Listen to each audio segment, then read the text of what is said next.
Hey friends, welcome back. This is Velma with Leaders Pathway, where leaders go to grow. Today we are kicking off our first episode of a brand new series, and that series is called Accountability in Action. There are 5 episodes that are coming your way that dig into the tough stuff most leaders don't talk about. Now, why don't leaders talk about this tough stuff called accountability in action? Well, because holding your team accountable is uncomfortable. Those conversations can sometimes be awkward. And let's be honest, most leaders want to be liked and they want to avoid conflict. But here's the truth. When your team doesn't own their work, you end up doing it. You end up fixing it when it's not done right, or you end up stressing over it, and that's no way for you to lead. So over these 5 episodes, I'll show you how to flip the script and create accountability with your team that sticks. And also, actually, maybe you'll sleep at night knowing, the work gets done and not all by you. So that's the benefit here. Now, let me ask you, have you ever bought one of those easy to assemble furniture sets thinking, hey, I got this, how hard can it be? And then 2 hours later, you're on the floor talking to wood panels, Allen wrenches, and tiny little screws. You're realizing that you missed a step, and yet somehow you're still responsible for making this piece of furniture look just right. Well, that's exactly what happens when you give your team vague instructions. You see, you can tend to assume sometimes that they'll figure it out, or you want to give them the authority to figure it out. But 2 hours later, it's a hot mess, and somehow you're the one cleaning up that mess. Now, this is a real challenge by leaders.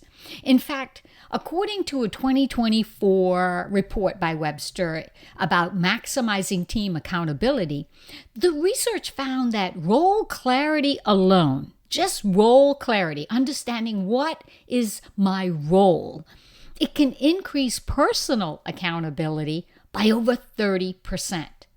Translation for you and for me and every other leader out there is, your people aren't failing because they're lazy. No, they're failing because they're guessing at what they need to do and to get done for you. See, expectations without clarity, my friend, creates confusion. And confusion, well, that creates mistakes.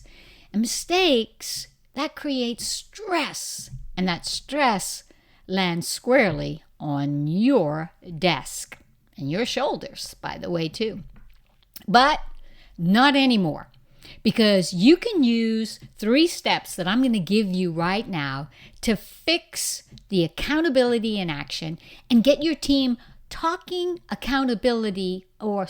get your team taking accountability. Well, we want them talking too, but for their work. So we want your team to start taking accountability for their work. Besides, you don't have the time to do their work and your work. So, step 1, define done.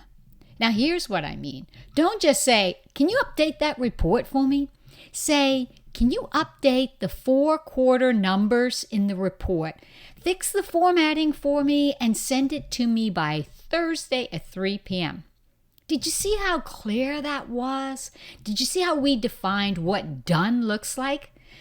Friends, when your team knows exactly what done looks like, you avoid guessing games and disaster cleanups. And they do too. Now, step number 2 is ask your team to repeat it back.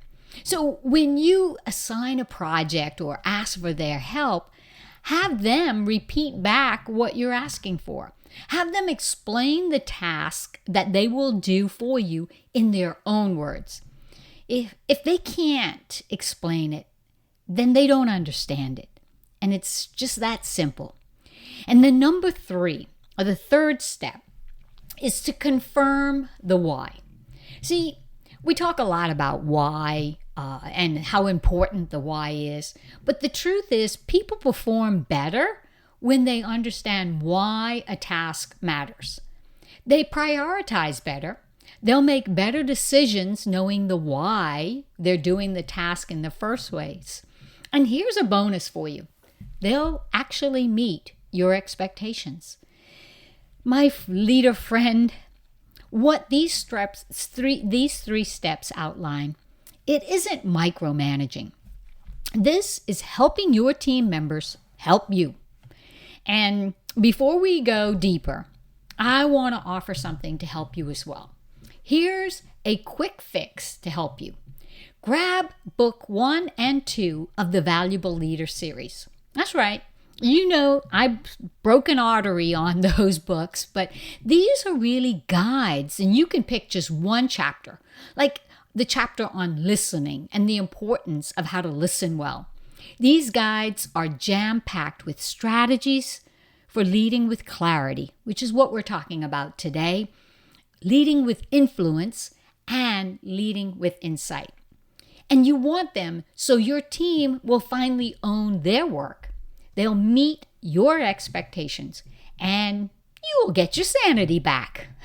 So grab the books from the link in the show notes and start leading smarter today.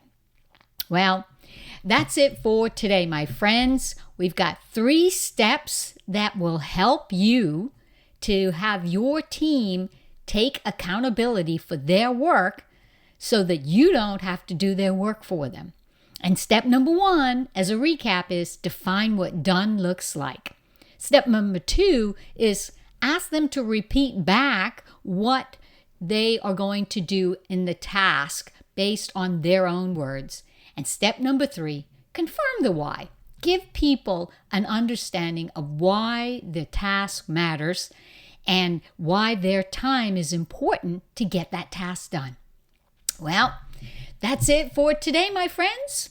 So until next time, this is Velma reminding you to keep leading, keep believing in yourself, and keep becoming the most valuable leader in the room. And hey, before you jump off, if you're not on my newsletter yet, go grab it. Just visit velmaknowles.com and click the newsletter tab in the navigation. See, you want to do that because I'm sharing a bonus from today's episode, the Accountability Playbook. I'm going to give 5 scripts that stop chaos, fix ownership, and give you your time back immediately. But here's the kicker.